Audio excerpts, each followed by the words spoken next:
महाराज ब्राह्मण की जो धर्म पत्नी थी वो कैसी थी?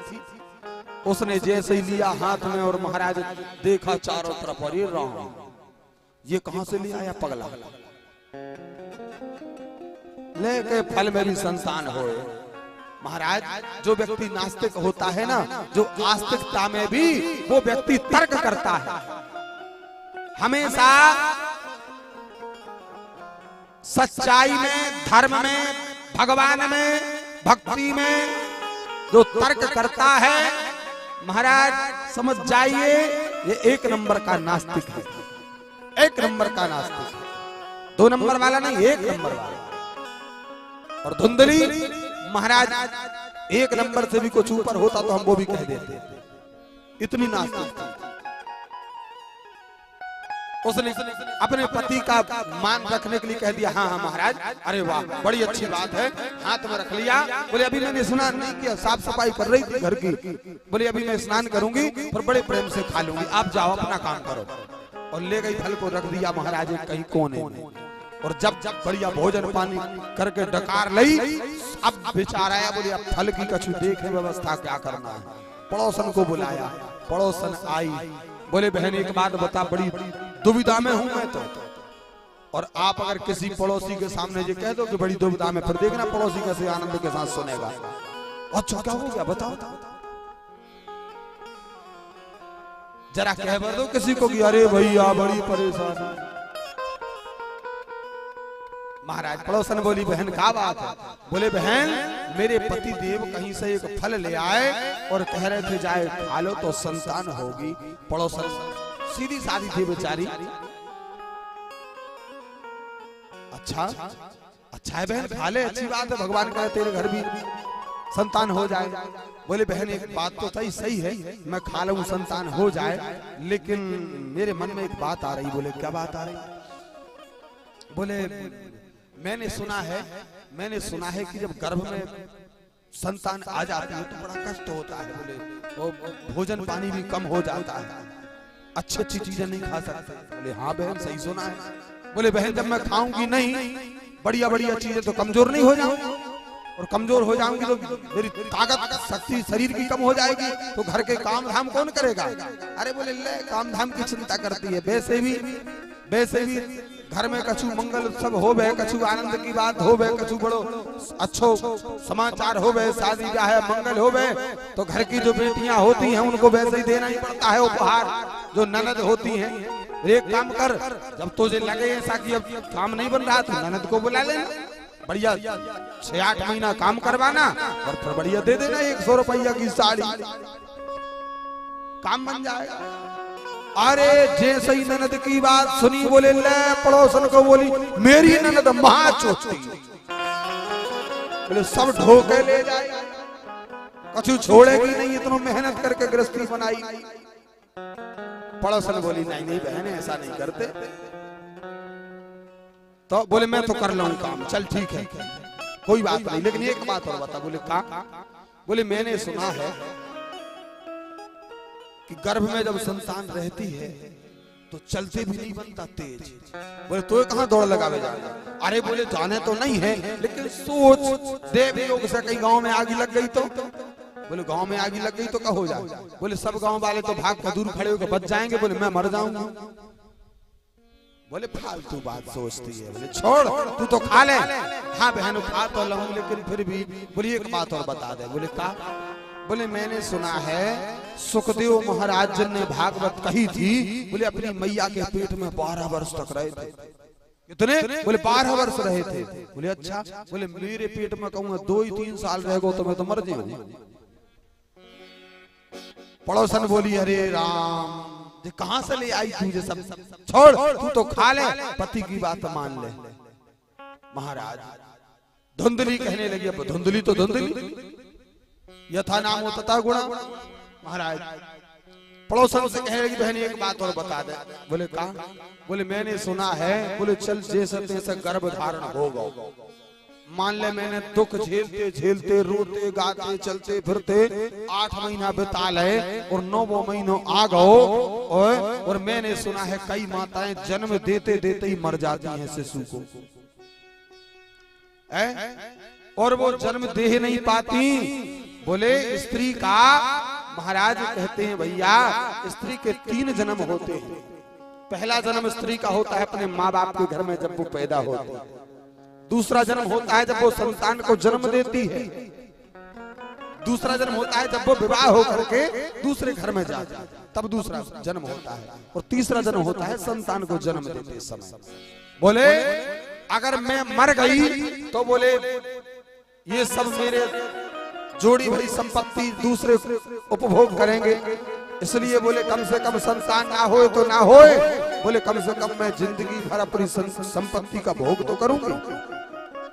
पड़ोसन बोली बहन तू जानते रहो काम जाने, मैं चली अब मेरे घर को काम करूं। पड़ोसन चलने लगी तब तक महाराज फिर हाथ पकड़ लिया, अरे बहन रुक तो सही। बोले कहा, बोले एक बात तो और बता जा। बोले अब का बता दे। बोले चल जैसे तैसे करके 9वां महीना बीता और जन्म भी दे दिया, पैदा भी हो गई संतान। बोले फिर, बोले मैंने सुना है कि जन्म देने से ज्यादा दुख तो बोले लालने पालने दुखम, बोले लालन पालन में बड़ा दुख। बोले कैसा दुख? अरे बोले छोटे छोटे बच्चा रहे संतान छोटी छोटी, तो बोले सही से सुख की नींद सो भी नहीं पाए। बोले बिस्तर में ही वो लघु शंका कर दे तो गीले में खुद सो, सूखे में वाय सुला। बड़ी समस्या, रात भर जगनो पड़े, रात भर। पड़ोसन बोली बहन तो से तो मैं हार गई, अब तू दिखाए तो खा नहीं तो फेंक दे, मैं तो चली।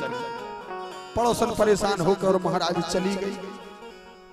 इधर पंडित जी को कह दिया हाँ महाराज मैंने फल खा लिया, और कहा मैं अंदर ही रहूंगी पर्दे में, 9 महीने तक बाहर नहीं निकलूंगी। अब पंडित जी से बात भी हो रही है तो पर्दे के अंदर से हो रही है। महाराज तब तक पता लगा कि धुंधली की छोटी बहन का आगमन हो रहा है। अब तो महाराज प्रसन्न हो गई। अब विचार करो धुंधली ऐसी तो छोटी बहन कैसी होगी। आम के वृक्ष में आम ही लगे, अनार नहीं लग सके। महाराज धुंधली की बहन आई, धुंधली ने कहा बहन तू अच्छी आ गई, मैं तो बड़ी परेशान थी। बोले क्या बात हो गई मुझे बता, तेरी सब समस्या को हल मैं करूं। काय महाराज जैसे मैं तैसो मिले। तो धुंधली की बहन की चिंता मत कर, मैं आ गई, अब तेरो दुख तेरो नहीं मेरो है। बोले क्या बात है? बोले पति देव जो फल ले आए कहूं से और कह रहे जाए खा तो संतान होगी। बोले अच्छा, बोले क्या करेगी संतान करके? और वर्णन है कि धुंधली की जो बहन थी ना उसके 9 संतान पहले से थी और 10वीं अबई पेट में आई थी। धुंधली की बहन कहने लगी बहन अरे जहाँ खाने को नहीं है वहाँ संतान के ढेर लग रहे, और जहाँ ढेर लगो है खाने को वहाँ एक नहीं है। बोले चिंता मत कर, 9 ठैया है मेरे घर, 9 ठैया हैं। बोले एक को पेट नहीं भरा है तो पहले दूसरा रोल लगे। बोले चिंता मत कर, 10वां पेट में अबई आओ, और जो हो जाएगा मैं रातम रात तो दे दूं। चिंता मत कर, तू काय को परेशान हो रही, तब दुख झेलेगी, बड़ी समस्या बड़ा दुख हो मैं जानू, मैं जान। लेकिन एक काम करिए, जब मैं तो जो संतान दे दूंगी तू थोड़ा बहुत कछु धन रुपया दे दइए, सो मैं अपने पति को मुंह बंद कर दूं। हाँ तू चिंता मत कर, मैं सब संभाल लूं। बोले फिर फल को क्या करें? क्या कर फेंके? बोले नहीं, बोले फेंकना नहीं है। बोले तो? बोले एक काम कर, तेरे घर में जो गाय बंधी है ना गौ माता, जाबी तो बांझ हो गई है, बोले फल की परीक्षा कर लो। बोले सही है, ऐसा ही है। बोले एक काम करो जो गैया खिला दो, वो फल लाओ और गौ माता खिला दो। महाराज धीरे धीरे समय बीता, धुंधली पर्दे में रहती है। और आया महाराज 9वां महीना संपन्न 10वें महीने के प्रारंभ में धुंधली की बहन के घर बेटा भया। रात को आई, बेटा को दे गई, पता नहीं चला किसी को। और सुबह सुबह धुंधली ने महाराज 4 बजे रात्रि में ही आवाज लगानी शुरू कर दी, अरे महाराज बधाई हो, महाराज बधाई हो, बेटा हो गया, बेटा हो गया, बेटा हो गया। पंडित जी तो प्रसन्न 4 बजे ही उठे, वो गंगा में गए, स्नान करके आए। महाराज पितृ देवताओं को खूब जल का तर्पण दिया, कुल देवताओं को खूब मनाया और सबको महाराज खूब धन्यवाद किया कि तुम सबन की कृपा से घर में बेटा हो गए महाराज। और जैसे ही महाराज 6-7 बज रहे थे, लौट के घर आए और महाराज गौशाला से खबर आ गई। बोले क्या? बोले महाराज गौशाला में भी बेटा हुआ। बोले पागल हो गए क्या? गौशाला में बेटा हुआ? बोले बछड़ा हुआ है। बोलो बछड़ा। बोले इतनी खुशी में पागल हो गए, बेटा हुआ है। अरे बोले महाराज बछड़ा नहीं, बेटा ही हुआ है। और वास्तव में बेटा ही हुआ था। बोले गाय ने भी महाराज बछड़े को जन्म नहीं दिया। देखो भगवान की कृपा जब होती है तो ऐसी होती है। क्यों? संत ने जो फल दिया था वो बछड़ा के लिए नहीं दिया था प्यारे, वो बेटे के लिए दिया था। अब ये तो दुर्भाग्य उस धुंधली का कि वो फल को उसने नहीं खाया, लेकिन गौ माता ने खाया, तो गौ माता ने भी बेटे को जन्म दिया। पंडित जी घर में तो बाद में आए। क्यों? बोले घर का बेटा तो देख ही लेंगे। आज तक गाय को बछड़ा देते सुना था, बेटा देते नहीं सुना। बोले पहले गौशाला में जाएंगे। गए और जाकर के देखा सर्वांगीण सुंदर गौर सुंदर महाराज सुंदर वर्ण बालक। केवल कान एकदम गाय के जैसे थे, बाकी सर्वांग सुंदर था महाराज, कान गाय के जैसे। पंडित जी ने देखा, भगवान को स्मरण किया, धन्यवाद किया और मुख से निकल गया गाय के जैसे कान हैं, मेरे घर गौकर्ण आ गए। बोले गौकर्ण जी महाराज की। प्रसन्न हो गए पंडित जी और दौड़े दौड़े घर में आए। और घर में आए अपनी पत्नी को बोले, धर्म पत्नी को, अरे भाग्यवान बधाई हो। बोले क्या हो गया? बोले बधाई तो मैं 4 बजे से दे रही। अरे बोले हम तो और बधाई दे रहे। बोले काय? बोले गौशाला में गौ माता ने भी बछड़ा नहीं बेटे को जन्म दिया है। बोले इतना सुंदर है, इतना सुंदर है। धुंधली ने सुना तो कान खड़े हो गए। अरे राम, वो महात्मा का फल सच्चा था, बेटे का जन्म हो गया। धुंधली बोली देखो महाराज आज हम कितने भाग्यवान हैं, 2-2 बेटा हमारे घर में हो गए। पंडित जी बोले देता है भगवान तो छप्पड़ फाड़ के ही देता है महाराज। पंडित जी बोले देखो अब मैंने एक बेटे का नामकरण तो कर दिया, उसके कान गाय के जैसे थे, गौकर्ण रख दिया नाम। अब सोच रहा हूँ इस बेटे का नामकरण भी कर दूं। धुंधली बोली बिल्कुल करो, लेकिन बताओ तो सही क्या नाम रखोगे? बोले वो पुत्र के कान गौ के जैसे थे, गौकर्ण रख दिया। अब इस बेटे के का नाम सोच रहा हूँ, मेरा नाम आत्मदेव है तो इसका नाम परमात्मा देव रख दूं। धुंधली बोली अरे पंडित जी मतलबी आदमी है, 3.5 किलो को वजन 9 महीना हमने ढो और नाम अपने नाम से मिलता जुलता। धुंधली कहने लगी। आत्मदेव ब्राह्मण ने कहा अरे भाग्यवान क्या हो गया, क्यों चिंता करती हो? हमारा नाम सो तुम्हारा नाम। तो बोले हमारे नाम से मिलता जुलता रखो फिर। बोले ठीक है तुम ही रख लो। धुंधली बोली मेरा नाम धुंधली, मेरे बेटे का नाम धुंधकार। महाराज और नाम से ही झलक रहा है कि कैसा होगा। नाम बड़े सोच विचार कर रखना चाहिए, बड़े सोच विचार कर। क्यों? क्योंकि नाम का जीवन में बड़ा महत्व होता है महाराज, बड़ा महत्व नाम का होता है। इसलिए नाम सोच विचार कर रखा जाओ। लेकिन महाराज पहले के समय में नाम रखाते थे तो महाराज कोई के घर बेटा जन्म ले, अगर थोड़ा देखे में वो सांवरो करिया सो देखे तो नाम ही हो जाए कल्लू। और कोई अच्छो गुजरो सो देखे बाको नाम ही पड़ जाए भूरा। और किसी घर बेटी जन्म ले, बेटी तो छोटी सी देखे तो का निकल जाए मुझसे एक गुड़िया जैसी गुड़िया। और भाई गुड़िया हो गई 70 साल की, फिर कौन सी गुड़िया? नाम का बड़ा विचार करके नाम रखना चाहिए साहब। हाँ, एक हम कथा में पूज्य स्वामी राजेश्वरानंद सरस्वती जी का एक बड़ा सुंदर भाव है। मैं हमेशा कथा में कहा करता हूँ, एक आदमी का नाम था ठन ठन पाल। एक आदमी का नाम था ठन ठन पाल। तो ठन ठन पाल छोटे से थे, ठन ठन पाल बड़े हुए, ठन ठन पाल। अब बड़े हुए तो ब्याह होगा तो कौन को ब्याह होगी? ठन ठन पाल को ब्याह। बोले बारात जा रही है, कौन की बारात जा रही है? बोले ठन ठन पाल की बारात जा रही है। अब ब्याह होगा, बारात लौट के आई तो लोग चर्चा करें, अरे बोले चलो बहू देख लो। बोले कौन की बहू? बोले ठन ठन पाल की बहू।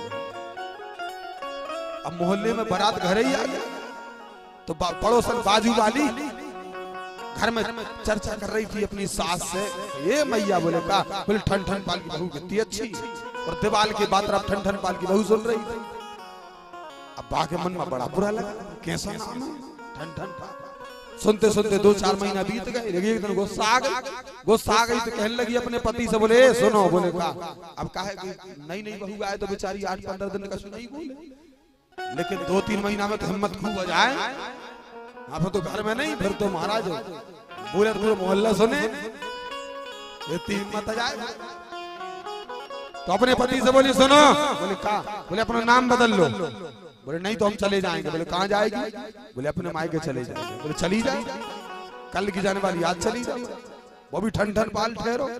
बोले ले माता पिता ने नाम धरो, खिला पिला का 25 साल की कर दे, उन्हें नहीं कही आज तक, और तू कल की आई नाम बदल रही?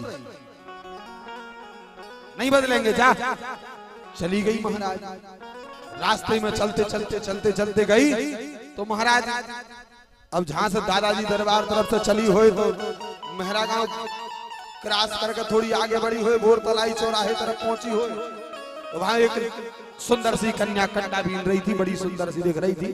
तो पूछ लिया, क्यों बहन क्या कर रही? बोले कंडा बीन रही। बोले का नाम तेरा? बोले लक्ष्मी। क्या नाम है? बोले लक्ष्मी। जैसे ही सुना, बोले लक्ष्मी कंडा बीन रही? बोले हो सकता है।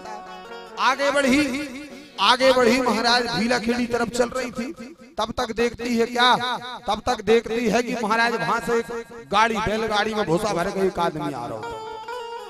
तो देखा तो गाड़ी छोटी सी लेकिन इतना बड़ा तंबू, उसमें भूसा भरा। तो उससे पूछ लिया, कहा भैया कहाँ जा रहे हैं? बोले मेरा गाँव जा रहा है। बोले गाड़ी में का? बोले भूसा।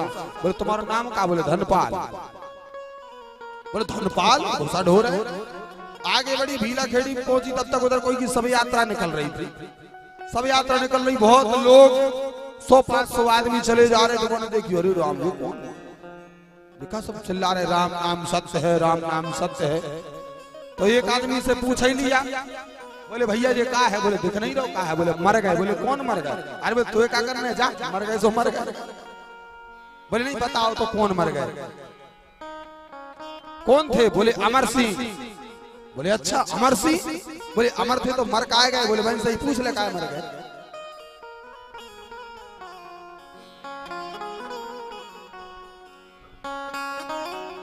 बोले उनसे ही जाके पूछ ले काहे मर गए? महाराज उसने सुना तो बोले उसको याद आया। बोले मैंने देखा सबसे पहले मिली थी कन्या, उसका नाम था लक्ष्मी, वो कन्या भी रही थी। और जिनका नाम था धनपाल, वो भूसा ढो रहे थे। वो जिनका नाम था अमर सिंह, बोले वो मर गए। बोले नाम कुछ जमा नहीं, लौट के घर आ गई। घर आई तो महाराज पति ने पूछ लिया, बोले क्यों तू तो चली गई थी, आ गई? तो कहने लगी मन बदल गया सो आ गए। बोले क्यों? बोले क्या मन बदल गया?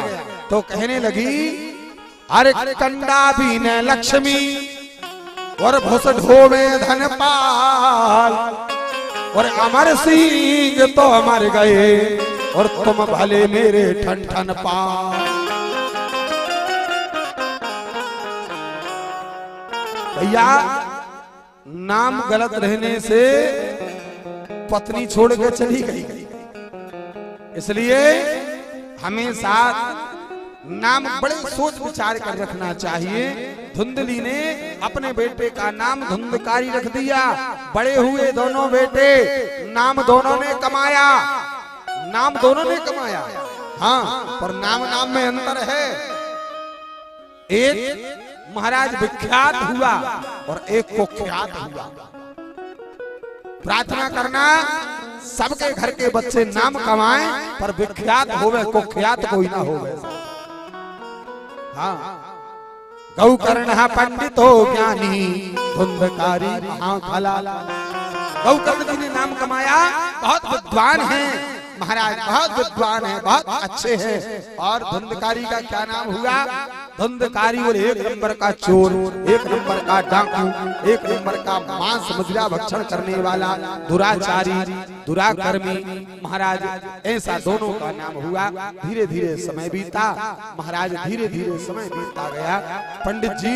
पंडित जी अपने बेटे के व्यवहार से बहुत दुखी हो गए, बहुत दुखी हो गए और मन में विचार करने लगे इससे अच्छा तो होता ही ना तो ठीक रहता। एक दिन की बात महाराज पंडित जी ने समझाया तो पंडित जी को ही डांट फटकार लगा दी। महाराज घर में शराब पी कर शराब की बोतलें घर में मिलने लगी। जिस ब्राह्मण के घर से हवन पूजन की खुशबू आती थी उस ब्राह्मण के घर से मांस मदिरा की दुर्गंध निकलने लगी।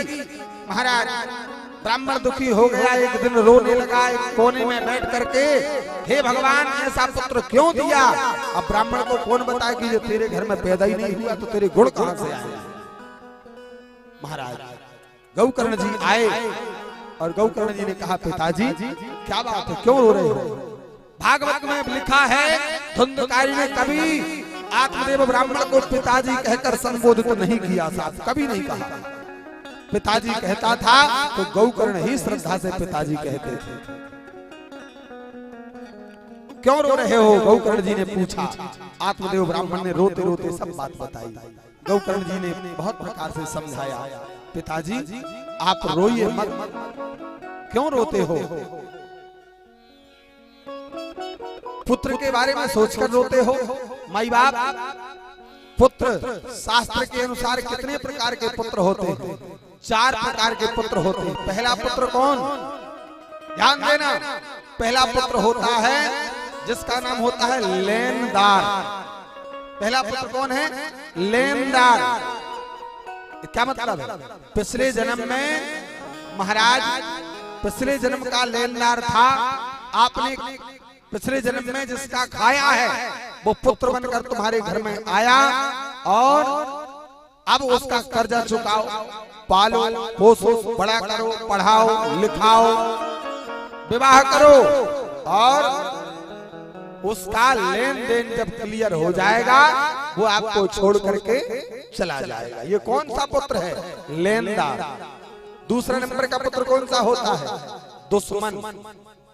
हाँ, दूसरे नंबर का पुत्र कौन सा है, दुश्मन पुत्र होता है। महाराज पिछले जन्म की दुश्मनी थी, पूरी नहीं हो पाई, तुम्हारे घर बेटा होकर के आ गया, अब बेटा होकर के आ गया और ऐसा पुत्र क्या करता है, माता पिता को कदम कदम पर रुलाता है, मरने पर मजबूर करता है, कदम कदम पर महाराज माता पिता के मन में ये विचार उत्पन्न करता है इससे अच्छा तो मर जाना चाहिए। ये पुत्र कौन है, ये दुश्मन पुत्र है जो कदम कदम पर माता पिता को रुलाता है। महाराज ये दुश्मन पुत्र है। और तीसरे नंबर का सुनो, तीसरे नंबर का पुत्र है उदासीन। कौन सा है, उदासीन। इसका मतलब क्या है, बोले जो नाम तो है कि फलाने का बेटा है लेकिन कभी ना तो माँ को पूछे ना बाप को पूछे। महाराज ना तो उन्हें सुख देता है और ना उन्हें दुख देता है, कुछ नहीं देता और ना कुछ लेता, अपने में मगन रहता। ऐसा पुत्र कौन है, उदासीन है। जो केवल और केवल केवल और केवल नाम जिसका पुत्र है बस। वो चौथे नंबर का फिर चौथे नंबर का पुत्र होता है, उसका नाम होता है सेवक पुत्र। पिछले जन्म में तुमने किसी का बहुत बढ़िया ध्यान रखा होगा, ख्याल किया होगा, उसकी हर एक जरूरत पूरी की होगी, उसको सुख दिया होगा, तो तुम्हारे घर में पुत्र बनकर आया और तुम्हारे घर पुत्र बनकर आया और तुम्हारी खूब सेवा करेगा, खूब ख्याल करेगा, खूब जरूरत का ध्यान रखेगा और प्रत्येक अवस्था में सामने खड़ा रहेगा। ऐसे पुत्र को कहते हैं सेवक पुत्र। ये 4 प्रकार के पुत्र होते हैं। गौकर्ण जी ने ये बात आत्मदेव ब्राह्मण को बता दी। अब ये तो हो गए पुत्र और एक और होता है लड़का। हाँ, लोग पूछते हैं कितने लड़के हैं, लड़का। महाराज लड़का, लड़का मतलब जो हमेशा लड़ाई करे, उसका नाम होता है लड़का। पुत्र 4 प्रकार के। आत्मदेव ब्राह्मण ने सुना, ब्राह्मण बहुत रोया, बहुत रोया। गौकर्ण जी ने फिर वही उपदेश किया, पिताजी ये मिथ्या का चिंता छोड़ो और गोविंद को पुत्र मानो, वही तुम्हारी सदगति करेंगे, वही तुम्हें मुक्ति देंगे। गोविंद के सिवाय और कोई मुक्ति नहीं दे सकता, इसलिए गोविंद को पुत्र मानो। आत्मदेव ब्राह्मण ने सुना, यही उपदेश तो मुझे वो महात्मा दे रहा था कि संसार का पुत्र लेके क्या करोगे। अगर मैं उस समय मान जाता तो इतने समय रोना नहीं पड़ता। गौकर्ण जी ने कहा, पिताजी इसलिए कहते हैं एक अगर सुपुत्र हो जाए तो 7 पीढ़ी को तार देता है, और नहीं तो अगर कुपुत्र हो जाए तो 7 पीढ़ी को नरक में डुबा देता है। गौकर्ण जी की बात अच्छी लगी और आत्मदेव ब्राह्मण ने आज भगवान के प्रति निष्ठा हुई, प्रेम हुआ और गोविंद के चरणों में मन को लगाया और चले गए। श्रीमद् भागवत के 10वें स्कंद का पाठ करते हुए अपने